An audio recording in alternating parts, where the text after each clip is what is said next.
Shama harkafuunee kabajamtootaaf jaallatamtoota ilmaan Oromoo addunyaa irra jirtan assalaamu alaykum warahmatullahi wabarakaatu. Jira jirtu baga jiraattanii baga guyyaa kana geessanii egaa annagaa kooti alhamdulillah rabbiin galanna ga'uun isiniin jedha. Egaa baga rabbiin nagaa walitti nu deebisee anis haala yeroo irratti hundaa'ee waan xiqqoo tokko qabadhee isiniif dhufeen jira. Haga xumura qophii kiyyaatti na wajjiniin turaan isiniin jedha. Egaa warri jalqaba gara YouTube channel kooti dhuftan welcome anaa dhufuun isiniin jedha. Egaa Rashaad Tuubii ka jedhu seenaatii subscribe like share waliif godhaan isiniin jedha. Nutti dabalamaa barnoota nuti gadhiifnullee hordofaan isiniin jedha.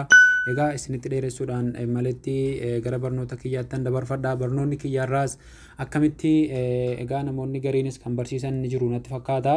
Akkamitti namni tokko nu hordofaa jiraaf nu hordofaa hin jiru beennee ofirraa cufuu dandeenya waan jedhu tokkoon qabadhee dhufe. Anis waan sanarraan isinitti agarsiisaa dheetanii warri beektan silaanii beektu kan hin beekne immoo haala kamiin ilaaluu dandeenya yoo beeknee jenneen immoo akkamitti ofirraa hiina waan jedhudha. Egaa nafaana turaan isiniin jedha isinitti agarsiisa. Egaa jalqaba irratti mana foon nambarii keessanii keessa galtanii maslaala lamaan kana tuqxanii duwwaa lama maslaala goonee sarchii goonaa jechuudha. Erga sarchii goonee jennee akkasitti kan inni nuuf fidee jedhu haalli isin itti ofirraa hiiktanuu haalli isin itti ilaaluu dandeessanuu karaa lamaan ilaaluu dandeenya jechuudha. Egaa biyyooti garaagaraa keessatti wallabuutu mala. Karaan tokko karaa isin ittiin ilaaluu dandeessan najima maslaalii 61 maslaalii sarchii goonaa jechuudha. Erga sarchii goonee jennee barreeffamanii nuuf fidu kana ilaalla. Yooniif as keessatti kan lakkoofsa namaatii wal keessa makee kan koogaa call forwarding win no reply ka jedhu naa fidee jira.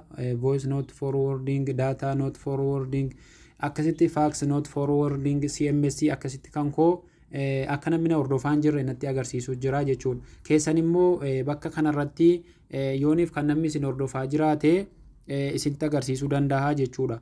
Bakka kanarratti lakkoofsa namaa bakka garaagaraa baasuu danda'a jechuudha yoo namni kan isin hordofaa jiru ta'e. Yoo isin hordofaan jirre immoo akkuma kan kootii kanatti fidee isinitti agarsiisa. Isin akkasitti ofirraa hiituu jechaadha. Yoona shakkitanii kan namni isin hordofaa jira shakkitan najima maslaalii dhiifama najima maslaalii 21 kanaaniyyi ofirraa hiituu jechuudha.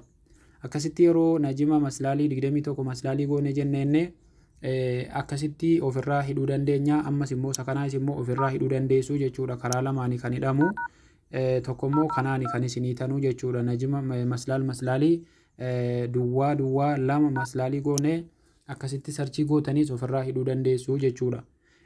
Call forwarding all successful ka jedhu kana yoo fidee jedhee isinirraa akka hidhamee jirudha kan inni agarsiisu jechaadha. Egaa karaa xariiqa kana lamaanii itti fayyadamuu dandeessu. Tokko najima maslaalii 61 maslaaliidhaanis ilaaluu dandeessu. Najima maslaalii 21 maslaaliidhaan ofirraa hidhuu dandeessu. Tokko immoo akkuma nama reefuu isiniin jedhe isa kanaanis ofirraa hidhuu dandeessu jechuudha. Egaa karraa fayyadamtan abdiin qaba. Waliifis sheerii godhaa. Haala yeroo ammaatii wal qabsiisee egaa yeroo ammaa kana wanti deemaaru tokko dhugaa ta'e Allahu aalamii mootummaan biyya kanaa kanallee ofirratti hidhee haala ittiin nama hordofaa jira wanti jedhamullee ni jira. Allahu aalam garuu ani waanan beekullee hin qabu. Garuu immoo sababaaf wanti kunillee waan isin gargaaruudhaaf an qabadhee isiniif dhufe isinis immoo karraa fayyadamtan abdiin qaba. Bye bye.